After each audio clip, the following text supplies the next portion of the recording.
Hello students and welcome back to our YouTube channel Vidyam. मैं हूं Anshita Jindal and I am a graduate from Shri Ram college of commerce यानी कि SRCC. आज हम करने वाले हैं इंडियन इको का चैप्टर नंबर 3 जो कि है इकोनॉमिक रिफॉर्म सिंस 1991।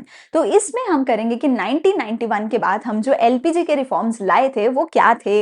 आज कुछ बेसिक इंट्रोडक्शन करेंगे कि हम क्यों इकोनॉमिक रिफॉर्म्स लेकर आए, ऐसी भी क्या आन पड़ी हमारे ऊपर कि हमें लिबरलाइज, प्राइवेटाइज, ग्लोबलाइज करना पड़ा। तो बेसिक आज इस चैप्टर का हम शुरू करेंगे। 20-25 मिनट का लेक्चर रखेंगे जिसमें हम समझेंगे, ठीक है। बाकी 2 से 3 पार्ट्स में पूरे चैप्टर को हम खत्म करेंगे।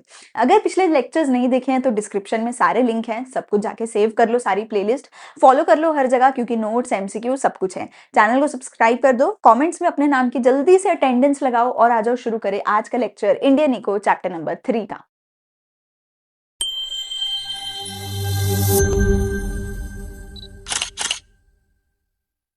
तो देखो, सबसे पहले तुम्हें यहाँ पर पूरी टाइमलाइन समझनी पड़ेगी, ठीक है। तो अभी तक हम ऑलरेडी हमारा चैप्टर 1 कर चुके हैं विच वॉज दिस, फिर हम चैप्टर 2 कर चुके हैं एंड फिर अब हम करने वाले हैं चैप्टर नंबर 3। देखो, तुम्हें यहाँ पर ये चीज समझनी है कि पहले चैप्टर में हमने पूरी की पूरी चीज पढ़ी थी बिफोर 1947 की, ठीक है। तुम्हें अगर कोई भी चैप्टर देखना है उसका प्लेलिस्ट का लिंक नीचे मिल जाएगा। अकाउंट्स, इको, बिजनेस, तीनों का कोई भी चैप्टर तुम देख सकते हो, प्लेलिस्ट नीचे है।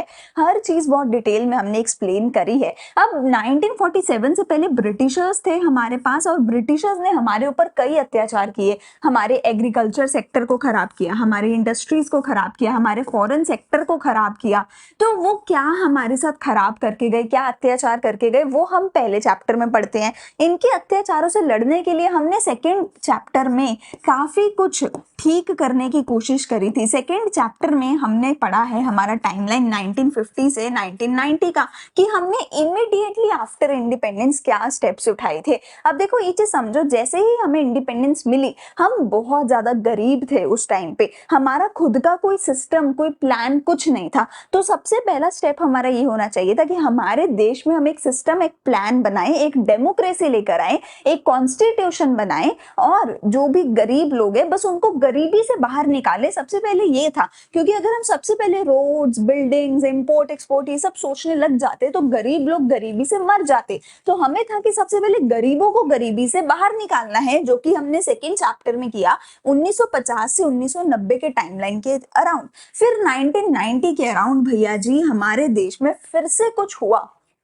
जो कि एक इतना बड़ा इवेंट बन गया कि उसके लिए हमें एक सेपरेट चैप्टर लाना पड़ा। हम इकोनॉमिक रिफॉर्म्स लेकर आए थे 1991 के बाद, जो इतनी बड़ी चीज बन गई हमारी इंडियन इकोनॉमी के लिए that we have to bring a separate chapter on this. हम उसको सेम टाइमलाइन में कंसीडर नहीं कर सकते थे। अब क्या हुआ, क्यों हुआ, कैसे हुआ, क्या हुआ, क्यों हुआ और कैसे हुआ, ये सब कुछ हम यहाँ पर पढ़ेंगे, ठीक है जी। तो करें वीडियो को स्टार्ट, ठीक है। चैनल को लाइक, शेयर, सब्सक्राइब जरूर कर देना, क्योंकि लगातार सारी वीडियोस आ रही है। वन शॉट भी मिलने वाली है, डिटेल लेक्चर भी मिलेंगे, लाइव क्लासेस भी मिलेंगे, टेलीग्राम का लिंक है, वहां से नोट्स भी मिलेंगे। व्हाट्सएप चैनल को ज्वाइन कर लो, हर रोज डेली एमसीक्यूज भी वहां पे तुम्हें मिलने वाले हैं। तो जल्दी से जाके चैनल को सब्सक्राइब कर लेना, ठीक है जी।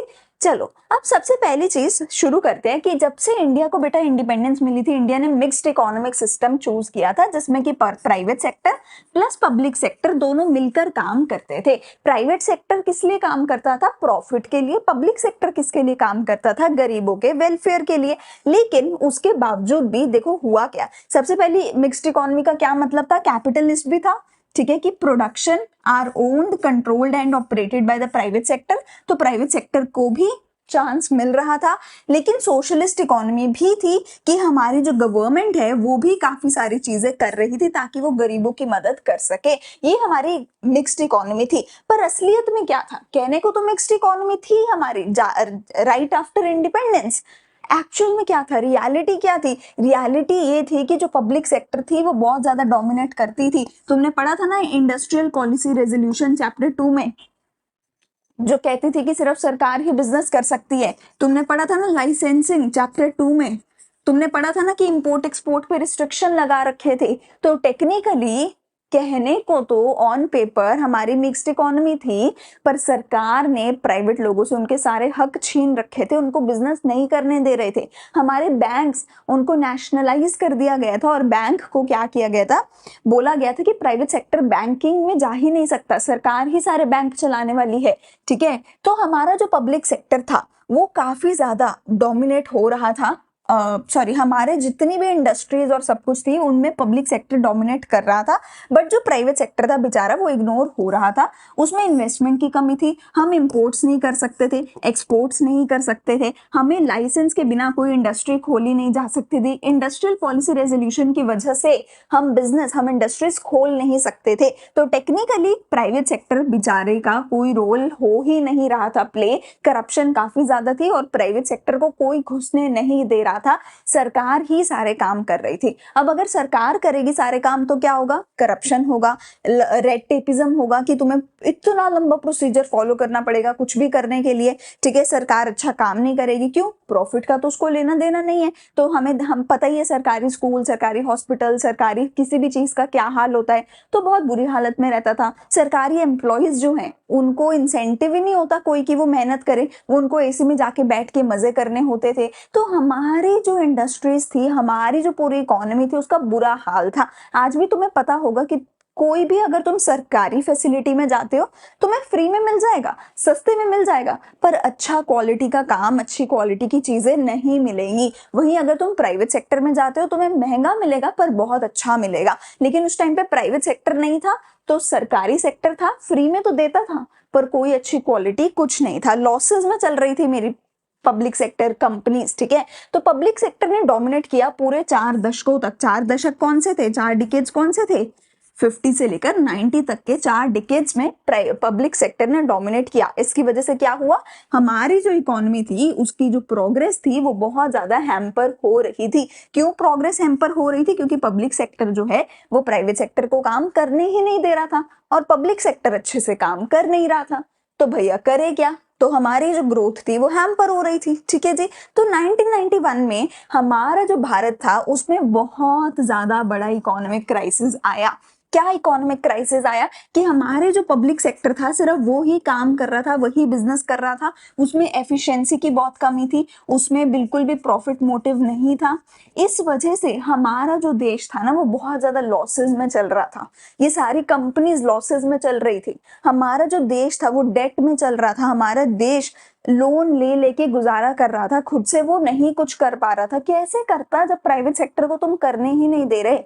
हमारा जो फॉरेन एक्सचेंज रिजर्व था वो खत्म होता जा रहा था। देखो क्या हुआ, क्या इकोनॉमिक रिफॉर्म्स हम लेकर आए, जो भी इकोनॉमिक रिफॉर्म्स हम लेकर आए वो क्यों लेकर आए। मैंने तुम्हें क्या बोला था कि हम पढ़ेंगे क्या किया हमने, क्यों किया और कैसे किया। तो सबसे पहले देखते हैं क्यों किया, ऐसा हमें क्या जरूरत पड़ गई कि 1991 के बाद हम इकोनॉमिक रिफॉर्म्स लेकर आए और कुछ ऐसा लेकर आए जो एक बहुत बड़ी चीज बन गया, जिसको एक सेपरेट चैप्टर में पढ़ाया जा रहा है। करा क्यों था, पहले रीजन समझो फिर समझेंगे क्या किया।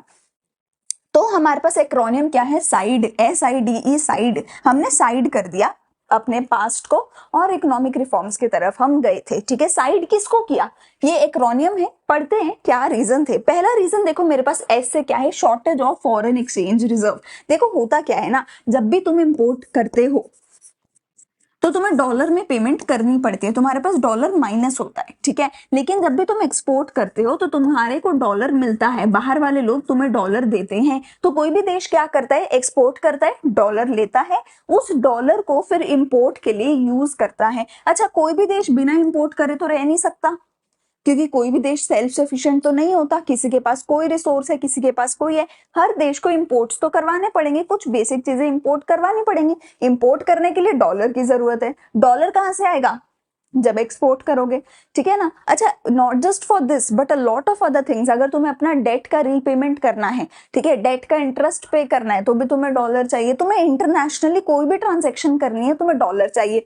अगर तुम्हारे पास डॉलर नहीं होगा तो क्या होगा, तुम इंटरनेशनल लेवल पे ट्रांजेक्शन ही नहीं कर पाओगे, तुम्हारी इकोनॉमी, तुम्हारी करेंसी की वैल्यू गिरती चली जाएगी, तुम्हारी इकोनॉमी में कोई भी टूरिस्ट लोग शायद नहीं आ पाएंगे अगर तुम्हारे पास फॉरेन एक्सचेंज रिजर्व नहीं होगा। ठीक है, तो we need foreign exchange exchange reserve. Foreign exchange reserve मतलब हमारे देश का जो आरबीआई है उसके पास एक गुल्लक होती है जिस गुल्लक में डॉलर पड़े होते हैं और ये डॉलर पड़े रहने जरूरी होते हैं जो हमारे पास उस वक्त नहीं थे, जो हमारे पास उस वक्त नहीं थे। ठीक है, तो फॉरेन एक्सचेंज रिजर्व भैया अपने लोएस्ट पे चला गया था। Imports grew at a very high rate without matching the growth of export. Import बढ़ते गए, एक्सपोर्ट बढ़े नहीं। इसकी वजह से क्या हुआ, हमारा जो फॉरेन एक्सचेंज रिजर्व था वो अपने लोएस्ट पे चला गया था। There were not sufficient reserves for even a fortnight of finance imports. Fortnight मतलब कि 2 हफ्ते के इंपोर्ट्स जितना ही पैसा हमारे पास बचा था उससे ज्यादा पैसा हमारे पास बचा ही नहीं था फॉरेन एक्सचेंज रिजर्व में। ठीक है, 2 हफ्ते अगर और हम इंपोर्ट करवा लेते हम बैंकक्रप्ट हो जाते, हमारे पास फॉरेन एक्सचेंज रिजर्व बचता ही नहीं इंपोर्ट्स करवाने के लिए। ठीक है, तो इसलिए हमें इकोनॉमिक रिफॉर्म्स लाने पड़े। दूसरी चीज क्या थी, इनएफिशिएंट मैनेजमेंट। मैंने तुम्हें ऑलरेडी बताया कि सिर्फ सरकारी लोग ही काम कर रहे थे, प्राइवेट सेक्टर को काम नहीं करने दिया जा रहा था। ठीक है, the constant spending on development programmes of the government did not generate additional revenue. देखो सरकार फ्रीबीज पे काम कर रही थी, सरकार सब कुछ लोगों को फ्री में दे रही थी। सरकार का पैसा कहां से आएगा, टैक्स। टैक्स कौन देगा, अमीर। पर हमारा देश क्या था, गरीब, टैक्स ज्यादा आ नहीं रहा था, तो सरकार फ्री में दे तो जा रही है, खुद के पास सरकार के टैक्स की इनकम हो नहीं रही है, तो सरकार भी हमारी डेट में चली गई। ठीक है, government was not able to generate revenue from internal sources. ठीक है, तो अगर गवर्नमेंट, जैसे मैंने बोला कि टैक्स देने के लिए अमीर चाहिए, पर लोग तो गरीब थे, टैक्स बन नहीं पा रहा था। सरकारी कंपनीज लॉस में चल रही थी, वो पैसा नहीं बना पा रही थी, पर सरकार सब्सिडी दिए जा रही थी, सरकार फ्रीबीज दिए जा रही थी लोगों को, गरीबों को, तो सरकार भी डेट में आ गई थी बहुत ज्यादा। ठीक है, तो डेट का बर्डन बहुत ज्यादा हो चुका था। To meet the consumption expenditure government borrows from other country and international finance institutions. Government को बोरो करना पड़ता था, ठीक है, दूसरे देशों से, फाइनेंस इंस्टीट्यूशन से। ठीक है, क्यों, क्योंकि गवर्नमेंट बहुत फाइनेंशियल क्राइसिस में चल रही थी, गवर्नमेंट को टैक्स का पैसा तो आ नहीं रहा, तो गवर्नमेंट अपने खर्चे के लिए कहीं ना कहीं से तो बोरो करेगी। तो foreign exchange reserve was not sufficient to pay the interest to international lenders. अब तुम लोन लेते भी हो, अगर तुम लोन लेते भी हो तो लोन पे इंटरेस्ट देना पड़ेगा, इंटरेस्ट तुम्हें डॉलर में देना पड़ेगा, डॉलर का फॉरेन एक्सचेंज रिजर्व तुम्हारे पास है नहीं, तो अब तुम लोन लेने के लायक भी नहीं हो, समझ रहे हो। तो अब तो भैया तुम बैंकक्रप्ट होने की कगार पे हो, तुम्हारा ऐसा हाल आ सकता है। ठीक है ना, इफेक्ट क्या हो रहा था, कोई भी इंटरनेशनल कंट्री या कोई भी इंटरनेशनल कंपनी, कोई भी फंडर हमें लोन देने तक को तैयार नहीं था, क्योंकि उन्हें पता है इनका तो एक्सचेंज रिजर्व भी खत्म हो रहा है, ये तो इंटरेस्ट भी नहीं पे कर पाएंगे, लोन तो कहां से रीपे करेंगे, तो हमें लोन भी नहीं मिल रहा था।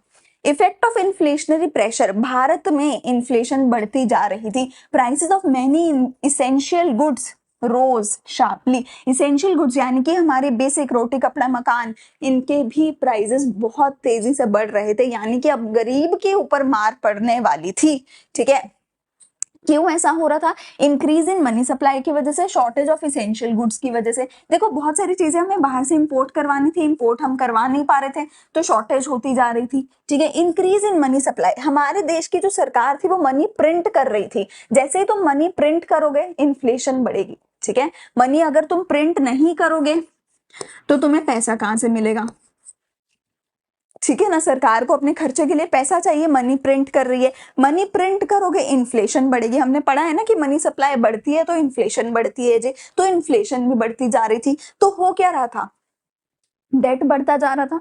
ठीक है, फॉरेन एक्सचेंज रिजर्व खत्म होता जा रहा था, सरकार बहुत इनएफिशिएंट थी, इन्फ्लेशन बढ़ती जा रही थी, ये सब कुछ ऑल टाइम हाई पे था, डेट बहुत ज्यादा था। ठीक है, डेट मिल भी नहीं रहा था और ज्यादा, इन्फ्लेशन ऑल टाइम हाई पे है। ठीक है, अनएम्प्लॉयमेंट बहुत ज्यादा हो रही थी, foreign exchange reserve all time low पे था, तो हमें क्या करना पड़ा, हमें इन सभी इकोनॉमिक क्राइसिस को ओवरकम करने के लिए हमें क्या करना पड़ा, हमें लाने पड़े इकोनॉमिक रिफॉर्म्स, हमें लाने पड़े इकोनॉमिक रिफॉर्म्स। ठीक है, इकोनॉमिक रिफॉर्म्स क्यों लेकर आए थे हम, क्या हमें खुद को अकल आ गई थी कि अरे हमारे तो इतनी प्रॉब्लम्स हो रही हैं देश में, चलो इकोनॉमिक रिफॉर्म्स ले आते हैं, कैसा हुआ था जी, नहीं ऐसा नहीं हुआ था।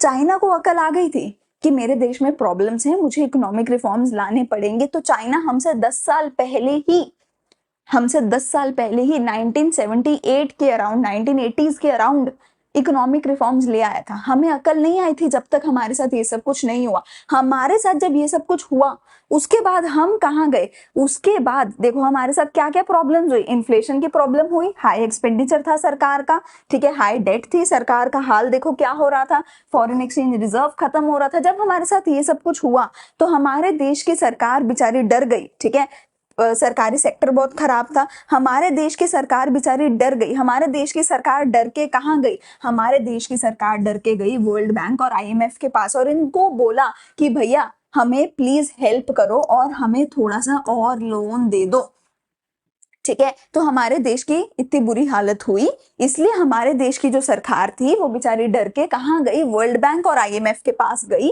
और वर्ल्ड बैंक एंड आईएमएफ को बोला, आईएमएफ क्या है? इंटरनेशनल मॉनेटरी फंड, जो लोन देता है। हमने इनको जाकर बोला कि भैया प्लीज मुझे मदद करो, मुझे और ज्यादा लोन दे दो। तो फिर उन्होंने बोला ठीक है मैं लोन दे दूंगा, पर मेरी कुछ कंडीशंस होंगी, उन्हीं कंडीशंस पे लोन दे दूंगा। अगर कंडीशन मंजूर है तो बताओ, लोन ले जाओ, वरना लोन मत लेके जाओ, चले जाओ अपने देश को संभाल लो। तो हमारी सरकार के पास ऑप्शन ही नहीं था कोई भाई, हमारी सरकार के पास कोई ऑप्शन नहीं था। उन्होंने एज इट इज बोल दिया कि ठीक है मुझे सारी कंडीशंस मंजूर है पर आप मुझे लोन दे दो। क्या कंडीशंस उन्होंने रखी? उन्होंने 3 कंडीशंस रखी which are in short called as liberalisation, privatisation, globalisation. उन्होंने 3 कंडीशंस रखी जिनको शॉर्ट में एलपीजी बोला जाता है। पहली चीज क्या बोली? गवर्नमेंट का रोल डिक्रीज करो, प्राइवेट सेक्टर का रोल इंक्रीज करो, क्योंकि गवर्नमेंट हमारी जो है वो इफेक्टिवली काम नहीं करती है, ठीक है। ट्रेड रिस्ट्रिक्शंस को रिमूव करो, ग्लोबलाइजेशन करो, इंपोर्ट करने दो, एक्सपोर्ट करने दो, सारी की सारी टैक्सेस, ड्यूटीज खत्म करो। Remove the restriction on private sector, privatisation करो, प्राइवेट सेक्टर के ऊपर जो लाइसेंसिंग तुमने लगा रखी है, जो इंडस्ट्रियल पॉलिसी रेजोल्यूशन तुमने ला रखा है, इस सबको खत्म करो, ठीक है। तो हमारे देश के लोगों ने एक सेकंड में बोल दिया कि हाँ यार कोई बात नहीं, मुझे लोन दे दो, मैं कंडीशन एक्सेप्ट कर लूंगा। तो हमने बोला कि हाँ हम इकोनॉमिक रिफॉर्म्स लेकर आएंगे और बदले में हमने क्या किया? हमने बोला कि हाँ हम इकोनॉमिक रिफॉर्म्स लेकर आएंगे। तो बदले में वर्ल्ड बैंक और आईएमएफ ने क्या किया? उन्होंने बोला ले भाई $7 बिलियन ले जा मेरे से लोन में, $7 बिलियन ले जाओ लोन में। तो हमने उनकी 3 कंडीशंस एक्सेप्ट करी, बदले में हमें क्या मिला? $7 बिलियन का लोन मिला वर्ल्ड बैंक एंड आईएमएफ से, ठीक है जी। चलो तो अब बात करते हैं कि क्या क्या वो पॉलिसीज हैं जो हमने ली थी ताकि हम अपना इकोनॉमिक रिफॉर्म्स लेके आ सके, ताकि हमने जो जो प्रोमिसेस करे हैं वर्ल्ड बैंक को, आईएमएफ को, हम उन प्रोमिसेस को पूरा कर सके। तो हम 2 तरीके की पॉलिसीज लेकर आए थे। पहली तो थे मेरे स्टेबलाइजेशन मेजर्स जो कि मेरे शॉर्ट टर्म मेजर्स थे, दूसरा थे मेरे स्ट्रक्चरल रिफॉर्म्स जो कि मेरे लॉन्ग टर्म वाले मेजर्स रहने वाले थे, ठीक है। स्टेबलाइजेशन मेजर्स के अंडर हम ना अपने शॉर्ट टर्म में इमीडिएट बेसिस पर कुछ एक ऐसी चीजें जो बहुत ज्यादा प्रॉब्लमैटिक थी हमारे लिए उनको सॉल्व करना चाहते थे, पर दूसरे में हम लॉन्ग टर्म में अपनी इकोनॉमी को स्टेबल बनाना चाहते थे, इकोनॉमी को ग्रोथ की तरफ लेके जाना चाहते थे। तो स्टेबलाइजेशन में हमें क्या करना था? Correct the weakness in balance of payment. देखो अभी के लिए क्या हो रहा था कि हमारा जो फॉरेन एक्सचेंज रिजर्व था वो लेस देन 2 वीक्स का रह गया था, वो लेस देन 2 वीक्स का रह गया था। तो हमें इमीडिएट बेसिस पे इस फॉरेन एक्सचेंज रिजर्व को बढ़ाने की कोशिश करनी थी। जो इन्फ्लेशन थी वो बहुत ज्यादा बढ़ रही थी, विच इज वाई जो हमारे गरीब थे बेचारे वो बहुत ज्यादा और गरीबी की तरफ चले जाते। तो इमीडिएट बेसिस पे इन्फ्लेशन को कंट्रोल करना था। तो बेसिकली स्टेबलाइजेशन मेजर्स में हमने इन दोनों पे फोकस किया। लॉन्ग टर्म में हमें क्या करना था कि पूरी इकोनॉमी की एफिशिएंसी बढ़े, यानी कि अब हमें सरकारी सेक्टर से उनसे काम छीन के, इंडस्ट्रीज को छीन के प्राइवेट सेक्टर के पास लेके जाना था ताकि ओवरऑल एफिशिएंसी बढ़े हमारी इकोनॉमी की। Increasing its international competitiveness by removing the rigidity in various sectors। International competitiveness को भी इंक्रीज करना था, यानी कि हमें इंपोर्ट्स और एक्सपोर्ट्स पे लगी हुई सारी की सारी रिस्ट्रिक्शंस को हटाना था, ये भी हमें करना था। तो टेक्निकली हमें ग्लोबलाइजेशन करनी थी, प्राइवेटाइजेशन करनी थी, लिबरलाइजेशन करनी थी, ठीक है। यहाँ पे हमें अपने बैलेंस ऑफ पेमेंट यानी फॉरेन एक्सचेंज रिजर्व को बढ़ाना था, हमें अपनी इन्फ्लेशन को कम करना था, ठीक है। तो हम 3 तरीके की इकोनॉमिक पॉलिसीज लेकर आए which was liberalisation, privatisation, globalisation. पर बेटा जी प्लीज ध्यान रखना ये तो 3 इकोनॉमिक पॉलिसीज थी।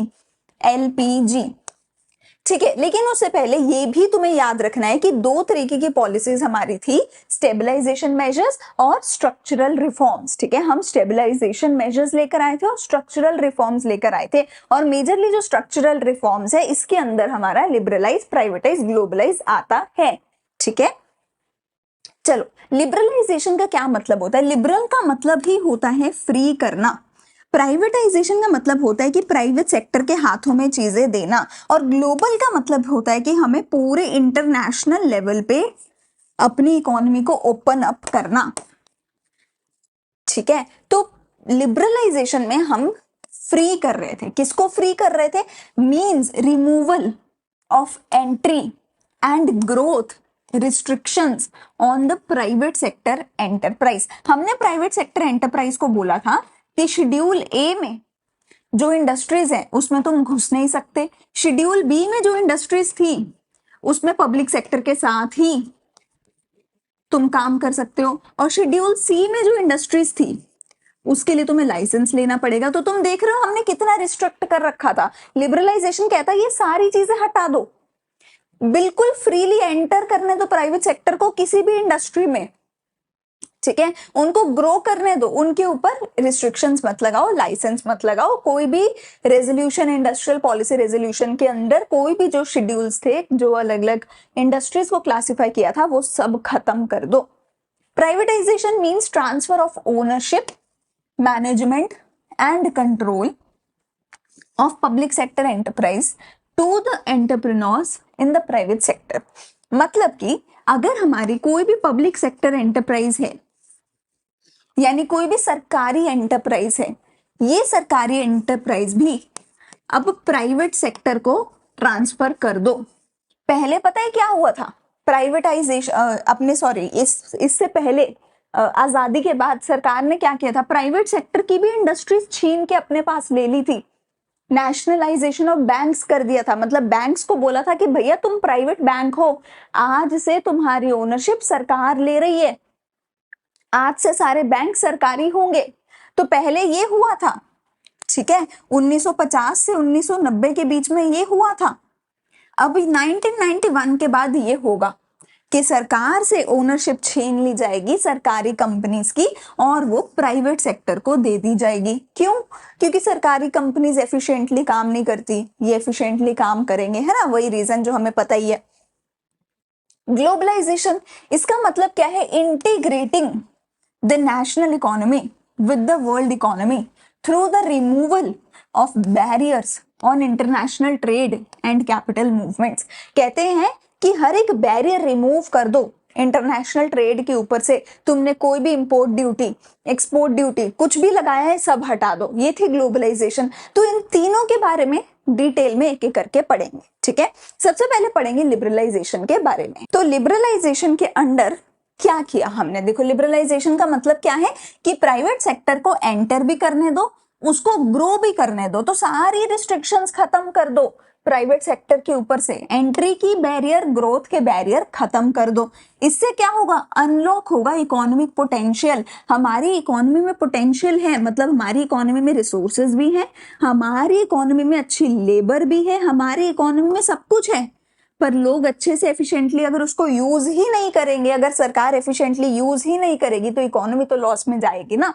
तो प्राइवेट सेक्टर को दे दो, और जो पोटेंशियल है, जैसे हम बच्चे को बोलते हैं ना, भाई तेरे में पोटेंशियल है, तू पढ़ ले, अकल है तेरे में, दिमाग है, तू पढ़ ले, अगर पढ़ेगा अच्छे नंबर आएंगे, पर अगर पढ़ोगे नहीं तो फेल ही होगे ना। कितने अच्छे पोटेंशियल वाले बच्चे हो। तो हमारे पोटेंशियल को यूज करें, अनलॉक करें by encouraging the private sector and MNCs. MNCs को एनकरेज करो कि आओ हमारे देश में काम करो, है ना, हमारे देश में इन्वेस्ट करो, हमारे देश में एक्सपैंड करो।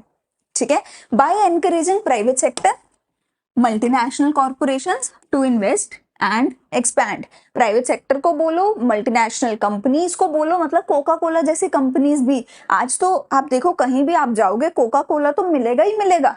उस टाइम पे कोका कोला भी अलाउड नहीं थी हमारे देश में। कैन यू इमेजिन कि तुम अपने आसपास कोका कोला नहीं देख रहे हो? हमें इतनी आदत हो गई है, कुछ भी नहीं मिल रहा, पानी का भी सब्स्टिट्यूट बन गया कोका कोला। उस टाइम पे वो भी नहीं होता था हमारे देश में, मल्टीनेशनल कंपनीज अलाउड ही नहीं थी। तो इन सबको अलाउ किया जाए। ठीक है, economic reforms under liberalisation include the following sector. हमारे पास इकोनॉमिक रिफॉर्म्स कैसे कैसे थे, हमारे पास FFIT, फिर से एक्रोनियम है FFIT, ये सारे के सारे हमारे इकोनॉमिक रिफॉर्म्स थे जो हम सिर्फ और सिर्फ लिबरलाइजेशन के अंडर लेके आए थे। तो टोटल इकोनॉमिक रिफॉर्म्स क्या थे? Liberalise, privatise, globalise, within liberalise, हम ये सारे 5 अलग अलग इकोनॉमिक रिफॉर्म्स लेकर आए थे, जिसके बारे में एक एक करके डिटेल में हम अगली क्लास में पढ़ेंगे। ठीक है, तो अभी तक हमने क्या पढ़ा? 1990 तक आते आते फॉरेन रिजर्व खत्म होने जा रहा था, हाई डेट था, हाई इन्फ्लेशन थी, बुरी हालत में इकोनॉमी थी। तो हम लोग वर्ल्ड बैंक और IMF के पास लोन लेने गए। उन्होंने $7 बिलियन का हमें लोन दिया। इस शर्त पे लोन दिया कि तुम्हें लिबरलाइज, प्राइवेटाइज, ग्लोबलाइज करना होगा, जो कि हमने किया 1991 में।